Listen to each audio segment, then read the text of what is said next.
All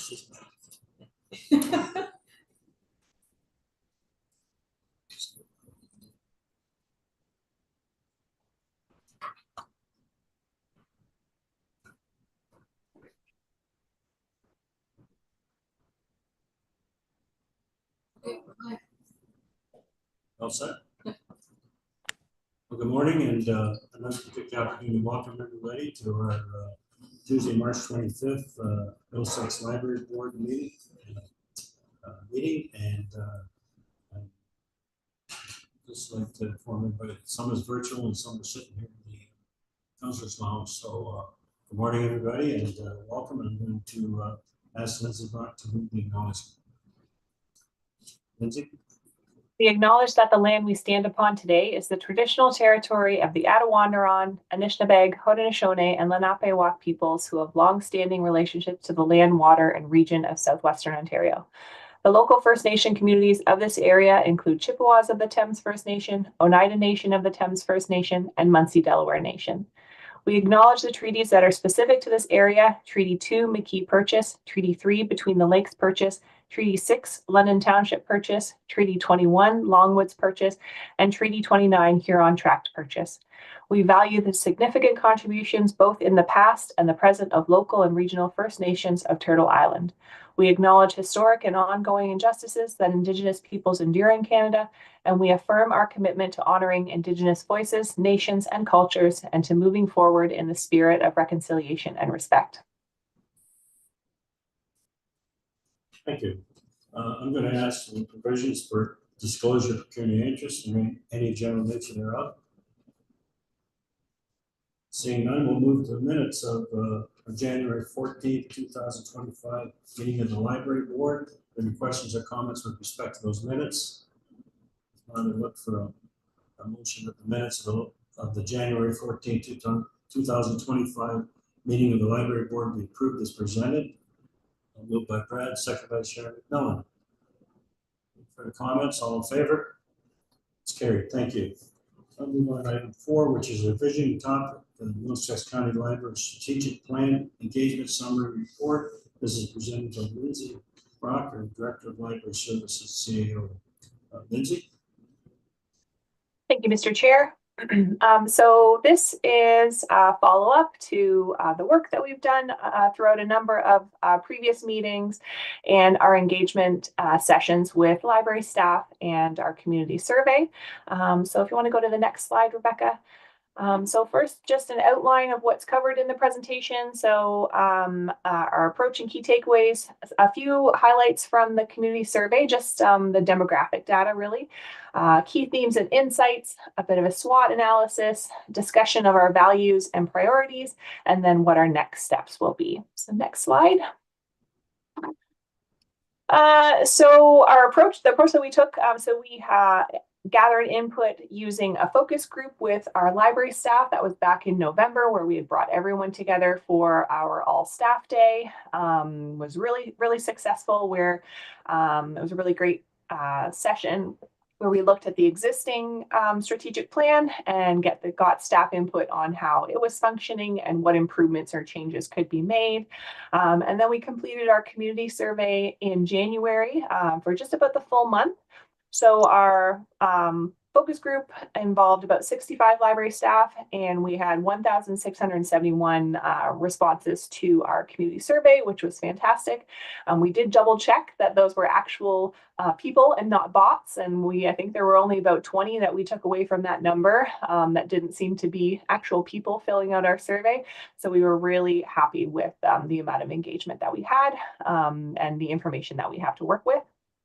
So a few key takeaways to point out for you that came from the survey and our staff engagement. So number 1, the library must improve communication, both internal and external, examine current processes and capacity, consider new approaches, and set a realistic course of action that involves all and empowers staff at all levels of the organization.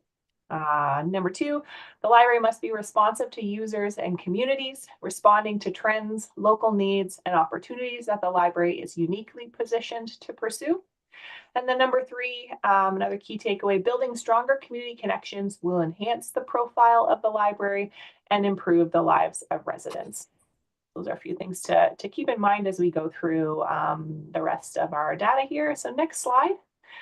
So I did want to point out just a few of the demographic questions that we did on our community survey to show who responded and some general information. One question that we asked, are you a Middlesex County Library user? We had 1,580 respondents that said yes and 91 that said no. This is very typical, right? It is challenging to engage non-users, but it is good that we got some that we can draw from. And for the purposes of this work, this is a refresh of our expired plan that expired in 2023. So perhaps if we were looking to take a whole different approach and, had some real concerns about who we're not reaching, then we would have wanted to focus more on getting more data from non-users. But we think this is a pretty good response rate for the purposes of our activities here. Next slide. So we also got good responses from around the county. A variety, from every municipality that we cover. We were really happy with the number of responses that we got. You will see that 492 respondents did skip that question. And you can kind of see a consistent number who skipped a number of our demographic questions. And we did get some feedback where people didn't understand why we were asking some of the questions that we asked about age or occupation or education, income, those sorts of things. And so, we did hear some feedback from people who weren't comfortable sharing that information. So that's good to know for us for future surveys. But we were trying to get more information about our users, not just the answers that they were given, but who they are, where they live, and what they look like in different methods. So, but there were a number of people who chose to skip those questions. So I just wanted to point that out. Next slide. We have, so age groups who completed the community survey. Again, a really good spread of those core adult users who are the ones who are going to be answering the majority of surveys. So hearing from good group from age 30 to 75 plus, a nice variety there, and even hearing from some teens, which is always difficult to get feedback and answers from that teen tween group. So that was, we think that this is a good representative snapshot of our community. And then the next slide. So this is the final slide that I've included in this presentation with specific survey answers. So we asked, when you visit the library, what do you usually, what it is you usually do? Sorry, there's a, when I visit the library, it is usually 2, and you could choose as many answers as you wanted. But you can see there that 939 respondents did choose that they visit the library to browse for books, a number pick up items on hold, attend a program for a child or a family member, attend a program myself. Those were really the highest respondents. So, people, we still do see a lot of those kind of traditional library users, right, who are interacting with our catalog, interacting with our collection. They're there for books, but they're also there for experiences and programs with our staff. So this was good data to receive. Next slide. So those were just a few key points that I wanted to pull out from the survey. Obviously, we have a lot of data to go through, and what we want to do is also build some community profiles from the survey responses, because we can tie specific answers to, we did ask users what branches they used and how they used them, so that we can tie answers and comments and suggestions to specific branches. So we think that we can build some really useful profiles with the survey data, but I just wanted to point out a few of those high points from the survey.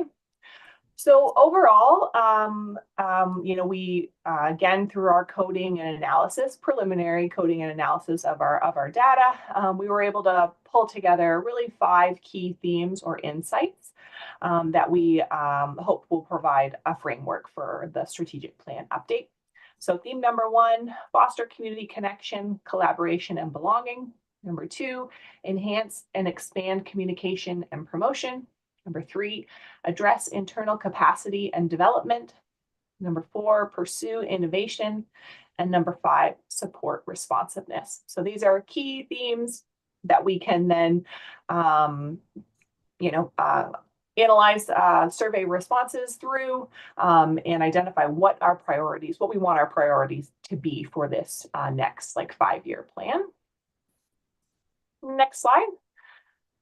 So then on the next 5 slides, I go into more detail of, okay, those were the key themes and insights. What was actually said that align with those themes? So under that first theme, foster community connection, what we heard from staff and from the public, a lot on the staff side was this desire to build and strengthen partnerships. So in a lot of our, really all of our branches, a number of partnerships and collaborations exist, but there is that desire and the need to do more and reach out more into our communities. So expand existing community connections and collaborations, and then also pursue new opportunities. So new partners, potentially, new programs, new projects that we can work on collaboratively with different agencies or organizations. And we did have feedback, a couple points on the staff side about ensuring that these community connections and these projects, that there's that flexibility to reflect the unique nature of each branch and each community. So we do pursue a number of partnerships on a system-wide level where all branches and all municipalities are involved, but there is that desire from individual branches to be able to kind of tailor things and pursue things that are unique to their community and their needs. So we wanted that to be reflected here. Under this theme as well, there's this desire to emphasize inclusivity in collections, resources, services, and programs, and to support equitable access by all residents. So that includes, variety of equity deserving communities and groups, whether it's LGBTQ or, people dealing with housing insecurity, mental health challenges, physical accessibility, and how are we ensuring that our spaces are welcoming and physically accessible for our residents, and continuing to prioritize that. And then staff emphasized the importance of that community hub model and how supporting activities that position the library as that active presence in the community. And when we think about our community hub strategy, this is something that we've been really, actively pursuing for almost 15 years now. And it's still just as relevant today as it was when we first began this, around 2010, 2012, when we were going through a lot of changes with the Employment Resource Center system. So it's still relevant, but it looks very different than it did when we first started this project. And so I think that constant evolution, analyzing who we're connecting with and who we're collaborating with, staff pointed out that that should be prioritized, that the community hub model is still relevant, it's still important, it still helps us accomplish so much, but it should be something that changes and grows over time. Next slide. So theme number 2, enhance and expand communication and promotion. And what we heard around this theme was both on the staff. We heard comments from staff and from the public that related to this. There's sometimes a lack of awareness of library activities, programs, and services. So that's often challenging and frustrating for staff to hear when you put on a program. It was successful, but maybe you were surprised that a couple people that you know didn't come to the program, and then you hear from them a week later when they say, I didn't know that that was happening. I wish I could have come. I wish I'd known. So I think we need to dig deeper into this theme or this priority, and find out what is the major gap, what is the barrier that we're not seeing. Is there something that we can be doing differently, devoting more resources to, or is it, it feels like a bit of an ongoing challenge, right? Where we're using our traditional methods, whether it's in-branch promotion around the community.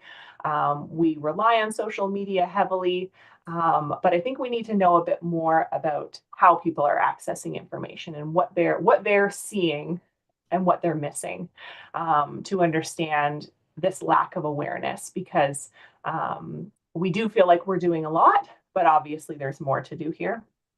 There's also this staff desire for tools to support internal communication, sharing and collaborating. So we are often, our days are full of emails receiving and sending, but I think there can sometimes be a bit of a disconnect between staff and different teams and what's happening at the branch and what's happening behind the scenes. And so there's lots of information flowing both ways, but I think it's that sharing and collaborating and working together piece that some staff feel is missing, that we can make some improvements on. As always, we need to consider accessibility when planning and executing communications, and that came through in the feedback.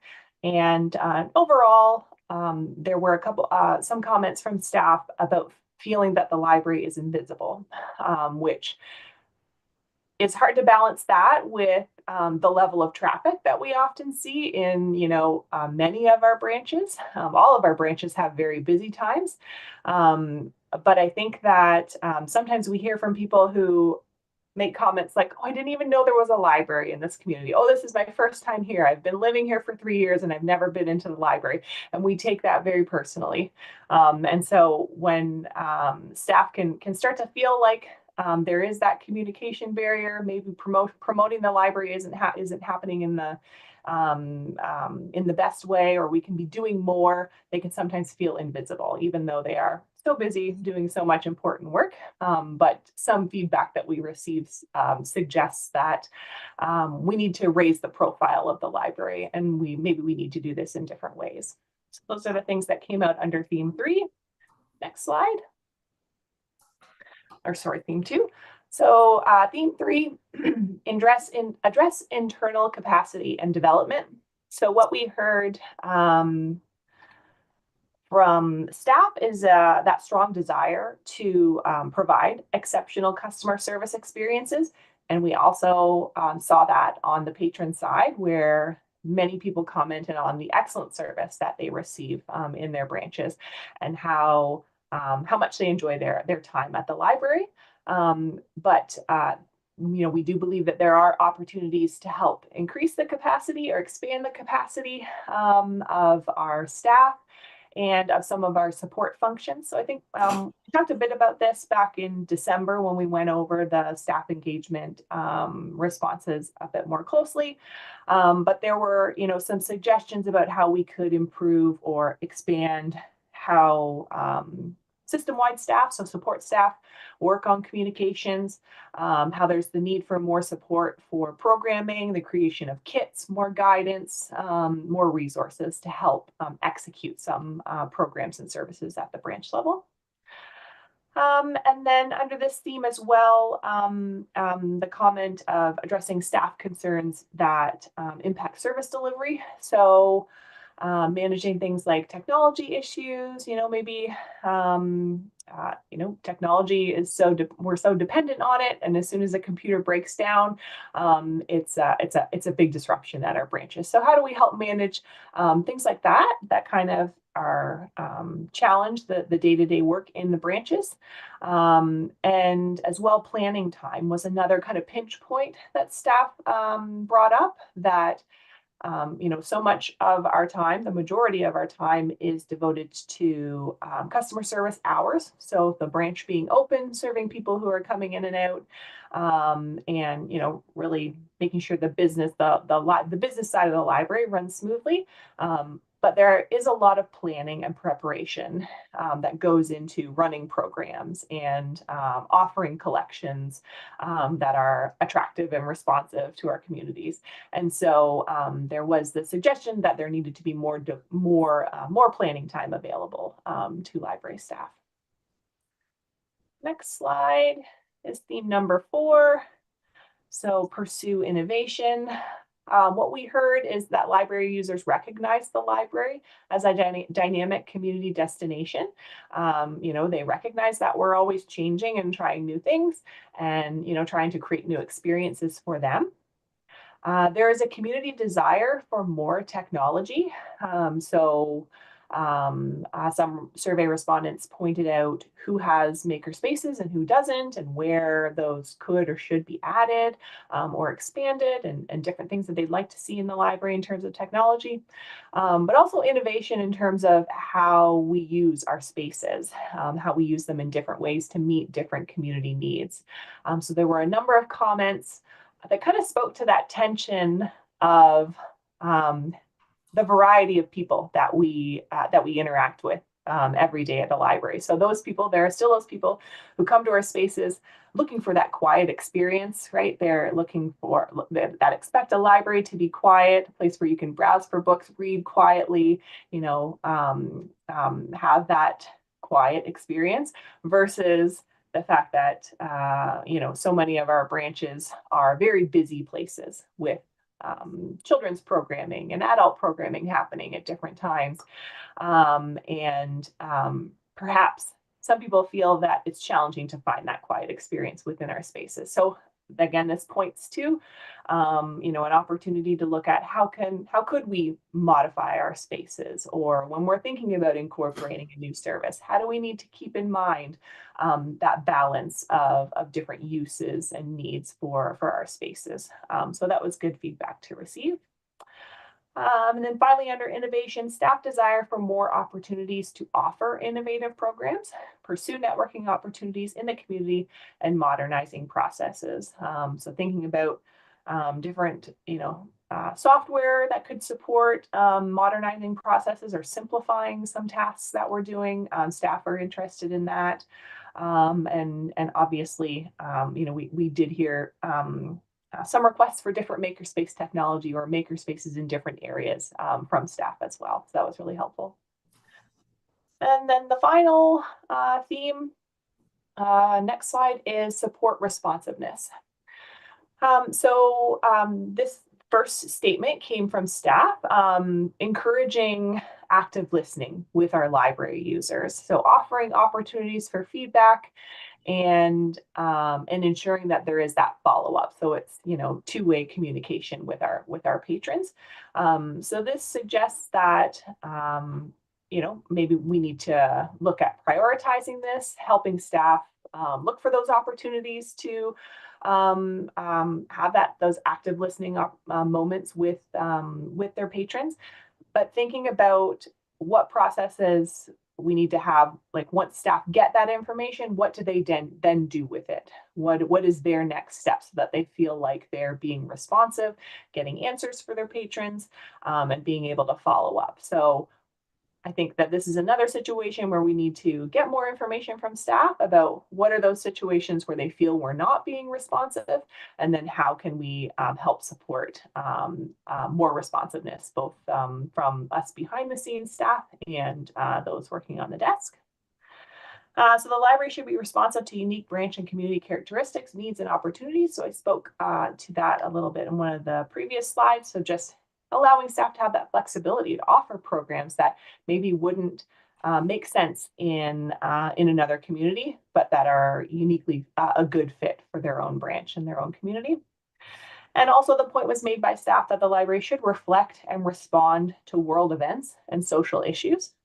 There's a lot of talk about libraries being kind of neutral spaces, but that doesn't mean neutral in the sense that we don't want to support conversation, right? That we're kind of preventing conversation and learning. We want to be neutral in the sense that we are supporting, thoughtful interrogation of different world events and social issues in a caring and empathetic and appropriate way.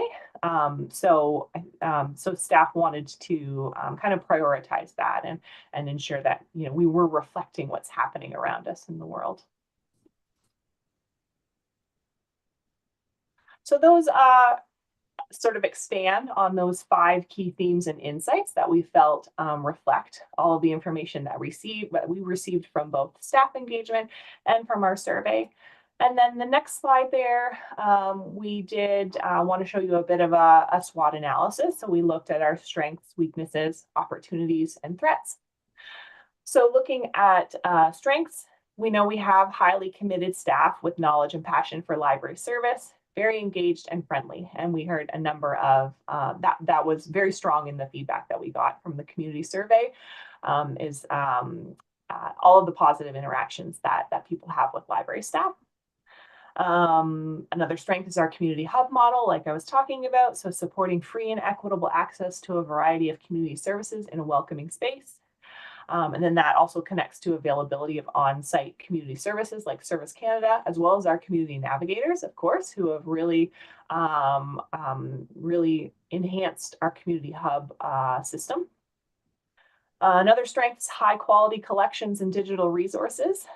So, you know, we are often compared to the City of London, and while we might not have the number of books that they have, there are things that you can get in Middlesex, and you know our service is still very strong, and our collections and digital resources are a good complement, we think, to what London has to offer, and so we saw that in our survey data.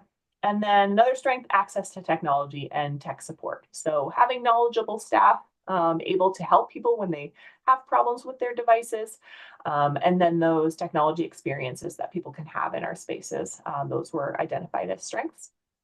Then on the other side, some of our weaknesses, there is that challenge to be all things to all people. And I know we've talked a little bit about that over in some previous meetings, you know, the variety of situations and questions and circumstances that library staff are trying to help patrons and community members with. It can be very, very challenging to feel like you're doing, you know, you're doing the best that you can when we don't necessarily have, like the next point says, this is limited capacity and expertise to meet complicated needs.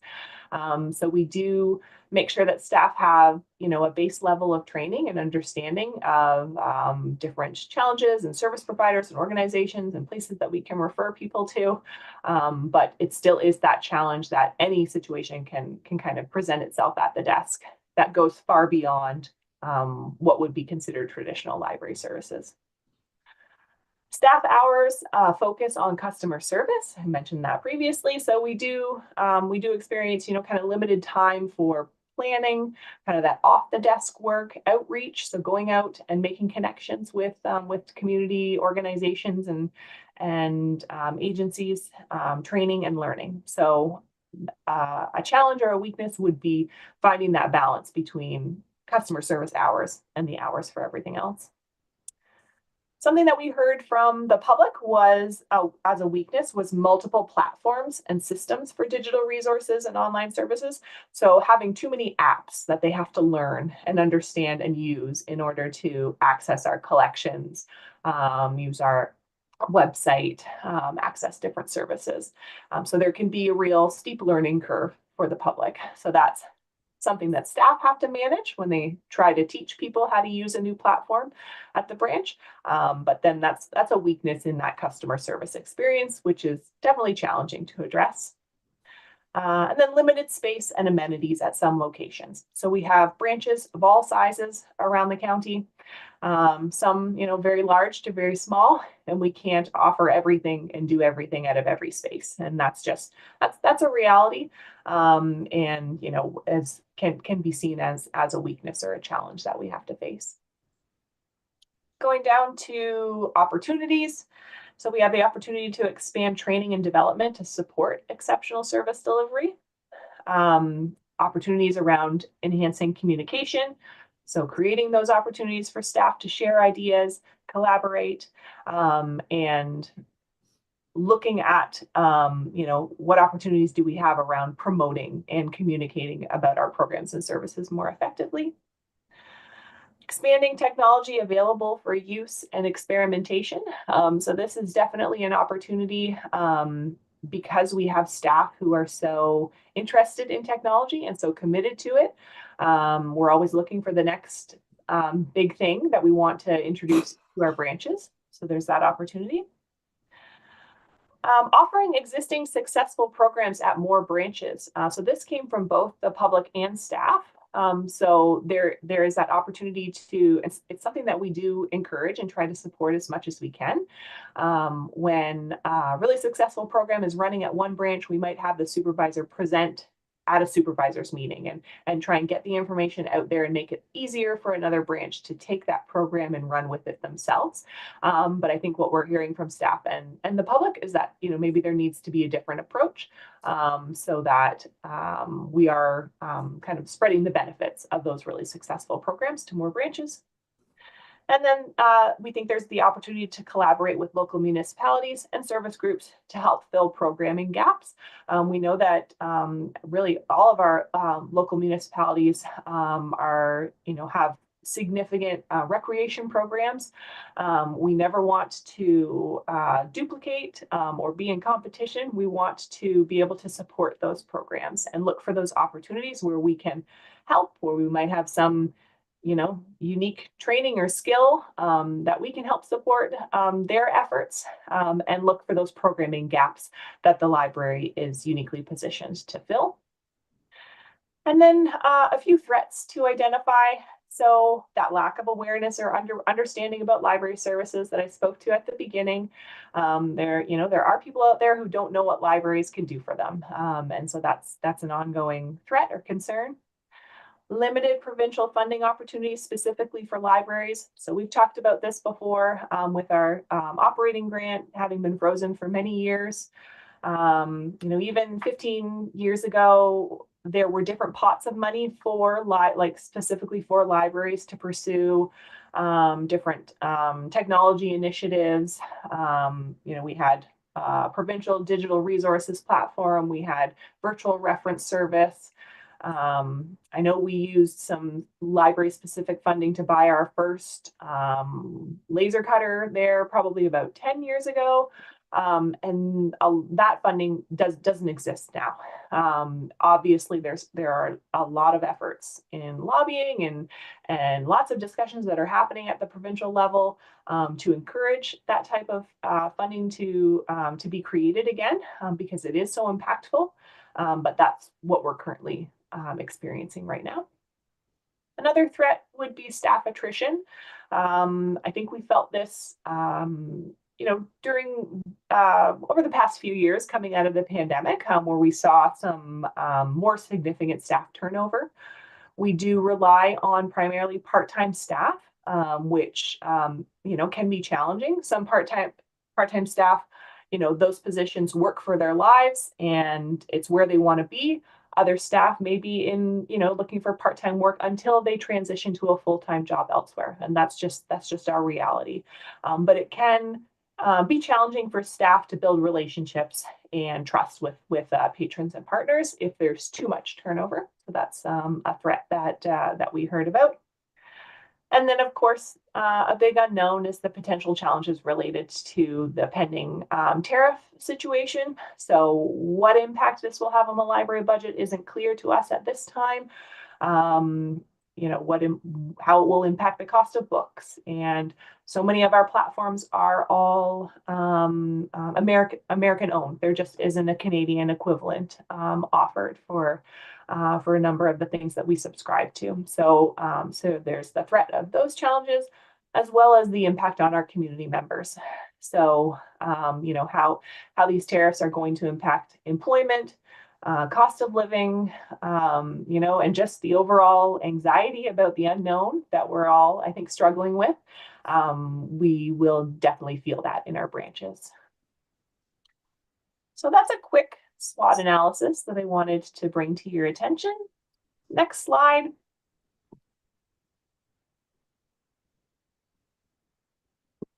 So this next slide shows some value statements and words. And this we'd like to incorporate into the refresh strategic plan.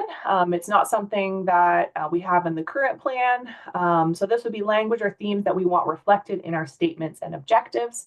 And so you'll see those 4 kind of groups of different words. These came from our survey data, our staff engagement info, as well as, what words are out there and values are out there in other library strategic plans. So equitable access, belonging, community-oriented, welcoming, lifelong learning, literacy, intellectual freedom, trust, exceptional service, supportive, essential, engaging, joy of discovery, curiosity, future readiness, and resourceful. Next slide. So again, just, refreshing everyone's memory. So we have this 2021-2023 strategic plan. We weren't looking to kind of start from scratch. So what we did was, look at the 3 strategies that are in that plan, reimagine what the library has to offer, enrich the lives of Middlesex County residents, and turn outward and make connections. Look through those objectives and see what could be pulled over, what is still relevant, and what still makes sense for our new plan.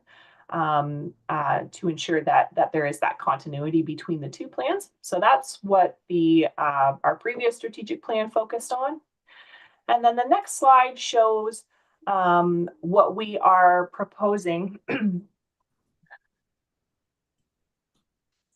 as our 2025 to 2029 strategic pillars or priorities.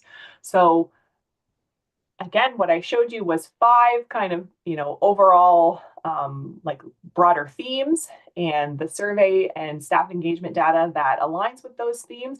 But what do we want to prioritize for the next 5 years? And these are the 3 strategies that kind of came out that we want to see how they align with what you're thinking, and see if there's any changes or suggestions that might come. So strategy number 1, create exceptional experiences. Number 2, expand our reach. And number 3, support lifelong learning. So under create exceptional experiences, that can capture a wide variety of objectives and projects. It would speak to things like accessing technology and innovation, staff capacity and training, and positioning the library as a dynamic destination. Under expanding our reach, this would speak to communication, both internal and external, and that promotion piece as well as partnerships and outreach. And then support lifelong learning. So under this, we could focus on staff professional development. It aligns well with that strategy. Our approach to programming, resources, and collections, how we're expanding different initiatives, and then overall initiatives related to literacy, whether it's information literacy, digital literacy, physical literacy, which we've worked on over a number of years. So there's a lot of opportunities, a lot of feedback that came from the survey and the staff session that would align within these 3 strategies. So looking at next steps, so the purpose of this presentation is to get your feedback on these strategic priorities, confirm that we're moving in the right direction. Then between now and the next meeting in May, we would fine-tune those strategic priorities, develop the objectives, and work out the language of the rest of the plan, and then come back at the May meeting to present your strategic plan for adoption. So I'm happy to answer any questions, get your feedback, suggestions. We can go back over some different slides. Happy to hear from you and what you think. Thank you, Lindsay. That a detailed report. That took a lot of work to put that together, and appreciate it. I had a whole lot of questions here, starting from page 3, key takeaways number 1, but you've kind of answered them all through the whole course of the presentation. So I see that we've got the next steps and how we're moving forward to have it ready for our May meeting. And I'll just open up if anybody's got any questions or comments with respect to this, but it is a detailed report. We'll go to Sharon McMillan first. Sharon? Yeah, great report, Lindsay. Thanks very much. I just wondered, going back to the time that is allocated to staff to work on programming and special events and that sort of thing. Given the nature that you said that a lot of the staff is part-time and that sort of thing, how difficult is this going to be? Is it going to require maybe a little bit more additional staff, or maybe if you could shed a little bit of light on it? Or I understand too, it may be too soon to answer that question. Yeah, great question. Through the chair to Councillor McMillan. Yeah, I think there's a few different approaches that we can take for sure, right? Like short term, working with the budget that we have, absolutely. Thinking about how we can kind of adjust who's doing what, and I think it connects to service delivery as well. Like, are there tasks and work that there are different ways to automate? We're looking at our RFID project this year. That could change the way we're checking books in and out, and those sorts of processes. I think there is some time that we could free up in different ways, and ways that we could support that partnership and planning work that can happen within our current staffing budget, absolutely. And then kind of thinking more long-term, building it into those budget requests, where do we need to enhance that capacity, and increase hours. But in the short term, yeah, it is a balance, like you say. I think there are some changes that we can make in the short term that won't have a budget impact, but there's that potential that when we get into it, that there may be work that we need to do and work into future budgets, 2-3 years down the road. And just further, if I could, Lindsay, under your the theme for more technology, that could be an expensive budget item, but not with respect to advancing that. Yeah, it could be, but we are in a really good position where historically, and in our current 2025 budget, we are well supported with in terms of technology, and the fact that we have such a strong IT department to rely on, and their support, and the replacement schedule and everything that's built into our system sets us up really well. I think that, yes, individual purchases can sometimes add up, but the way that we've approached them in the past, kind of focusing those larger maker spaces in our comprehensive branches. So it's not like we're buying the same system for every branch, making sure that we are purchasing things that can be incorporated into traveling kits, so things that can move around. And that's how you maximize, purchasing one item, but getting it out to multiple branches. So I think our staff are really good at identifying those pieces of technology that are interesting. There's something that people don't necessarily have in their homes, so they're getting that unique experience, but keeping in mind the practicality of things, that they have to travel around, that, if it breaks, they're being used by the public. So they're really good at keeping those considerations in mind. Thank you. I had Mary Gay had a hand up, and did you have your hand up as well, Sharon, after that? Thank you. Yes, I did. And Jim, I don't know whether it's your microphone or not, but I can hardly hear you here. It's really mumbled. So I can hear Lindsay and Sharon and everybody, but you're kind of mumbling to me. So it could just be me and my iPad. But anyway, that wasn't my question. That was just a comment. Lindsay, on theme number 2, and when you talk about lack of awareness with programs and services, and this may have been asked before, but have municipalities ever been asked if they could help in regards to promoting that on their social media sites? Yes, yeah, they haven't. And that work has really improved and like increased even in the past couple of years, especially coming out of the pandemic, I think, when we were all putting so much of our information online, so that we have those connections with a number of the municipalities where their staff are, basically like following the library, and we're tagging the municipalities so that they can share our posts. So that work is definitely happening. But I think, when we're running a special program and there needs to be more promotion, I think there's always more that we could be doing to make sure that we're using other people's networks.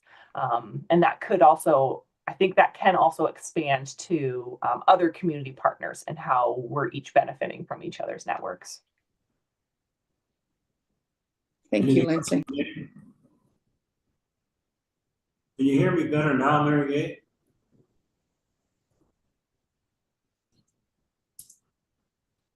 Okay, we're good. I apologize. That is better, Jim. Thank you. Right to the mic. It just takes some getting used to. Is there any other questions in respect or with this report or how we're moving forward with it? And I've got a question for Lindsay on this. Was this the previous strategic plan? Was that done with the library board together at a one-day meeting when we had a facilitator in here and way back when? Is that what you're talking about? Yeah. This seems to achieve the result. Personally, I think a little better, but gives you a lot to think about now and a lot to work on, and we've got a little time to move it forward. But I think this was very well done. So I want to thank you and your staff for getting that to us to this point. Thank you. If there are no other questions, then I look for a motion that the Middlesex County Library Strategic Plan Engagement Summary Report be received for information. Moved by Mary Gay, seconded by okay, Ruth. Sorry, Ruth. Thank you. Probably wrong with my volume is wrong with my vision. Thank you. Any further questions or comments on this? All in favor? That's carried. Thank you. Next, we'll move to item 5A, action item, reciprocal borrowing agreement, Regional Waterloo Library. There's a report from Lindsay Brock. Lindsay, go ahead. Thank you, Mr. Chair. The CEO, our library director from Region of Waterloo, reached out just asking if we had a copy of our reciprocal arrangement with Waterloo, and we didn't. They didn't. I think there's a number. We may start seeing more of these, and it's something that I'm going to talk with our CEO group in our Aruplo group about whether we all want to start renewing these arrangements, because I think they're. I think we're probably all missing some paperwork, because these are just long-standing agreements that we have primarily with those library systems that border us, and that just allow us to give the best service to our patrons. Kind of sharing resources and filling each other's gaps in collections and services and things like that. Very straightforward report for you. We don't have currently any active card holders from Region of Waterloo, there was no concern in terms of the impact or demand on our resources or budget. And I know that Marcy did indicate that I think the agreement has to be adjusted just to show that the clerk and the chair will sign this agreement. But I'm happy to answer any questions. Are there any questions with respect to this report? We're moving forward with the Region of Waterloo.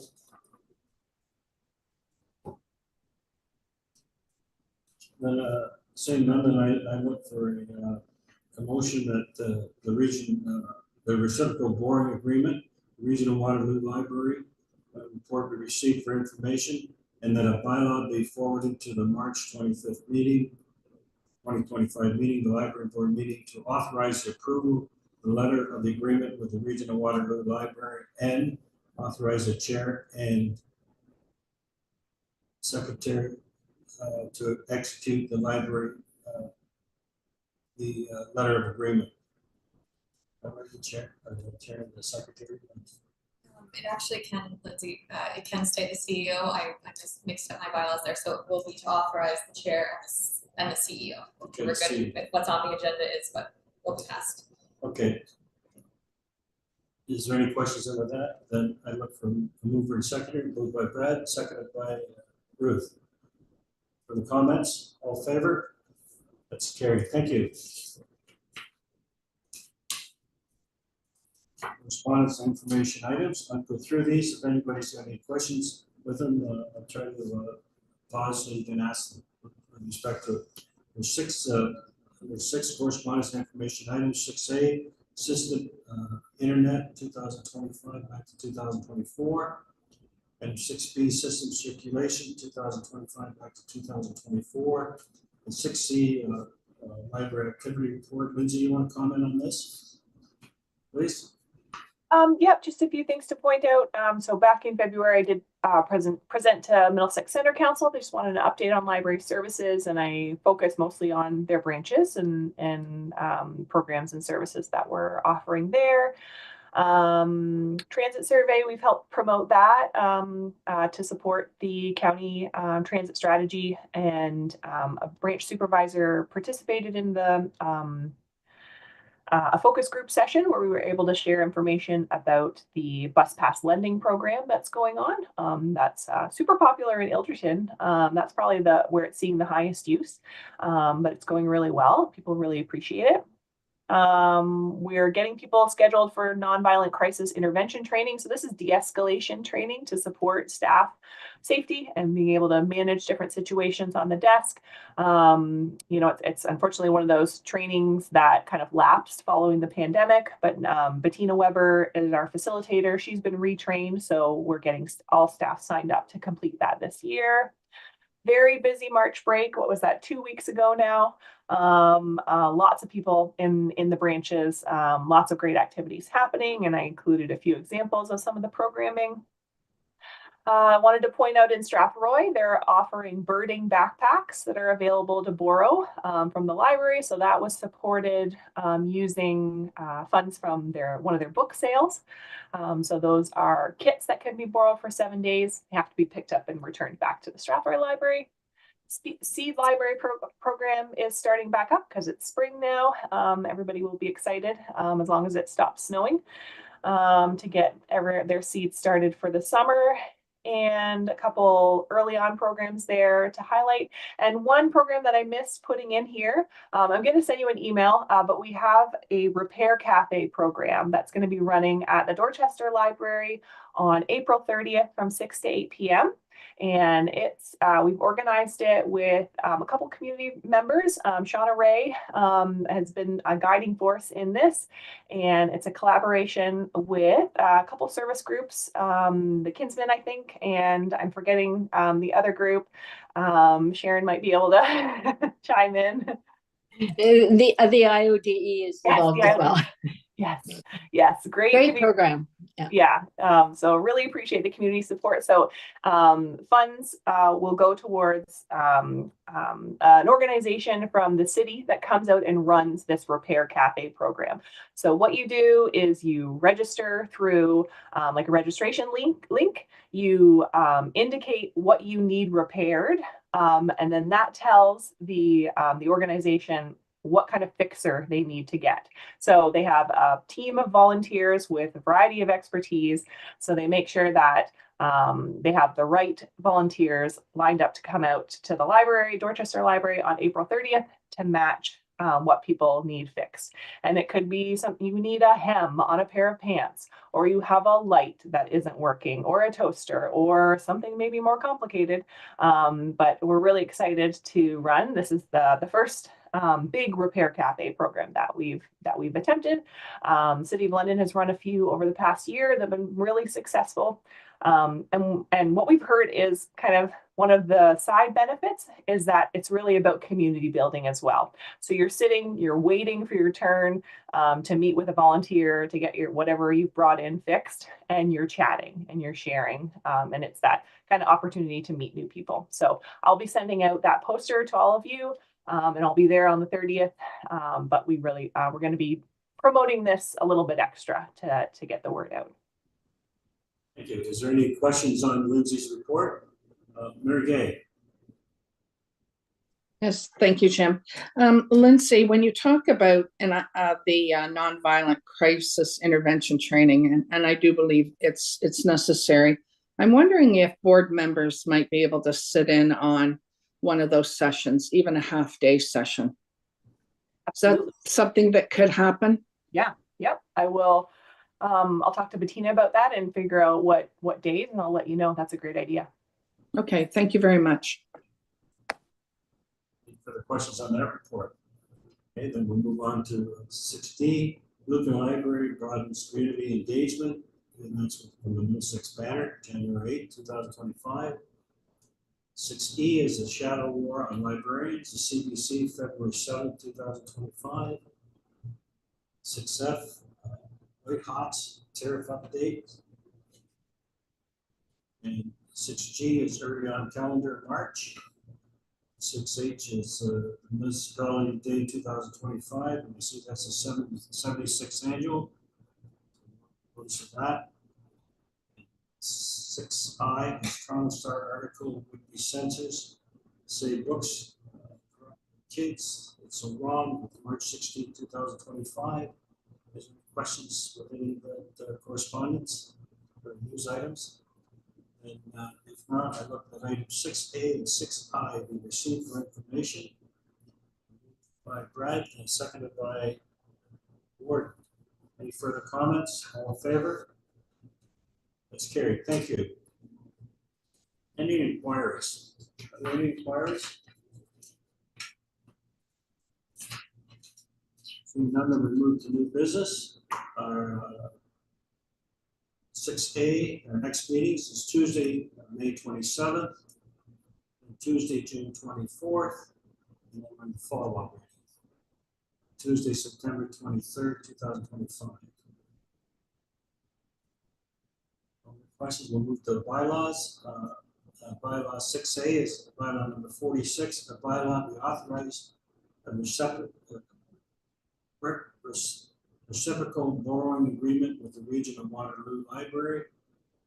And 6B is a bylaw number 47, a bylaw to confirm the proceedings of the March 25th meeting of the Library Board. I need a motion that the bylaws be given first and second reading. Moved by Mary Gay, second by Ruth Ann. Comments, all in favor? That's carried. I need a bylaw that the bylaws be given a third and final reading. Moved by Brad Richards, second by Chairman Miller. All in favor? It's carried. Thank you very much. Now I look for item number 10. Unless there's any other questions or comments, I look for number 10, that the meeting be adjourned at, what was it, 11:30? 11:26. Pardon me? 11:26. 11:26. Moved by Mayor Gay. And seconded by Ruth Ann. All in favor? It's carried. Well, thank you very much. It's a very informative meeting. And once again, Lindsay, really like that report on the strategic planning.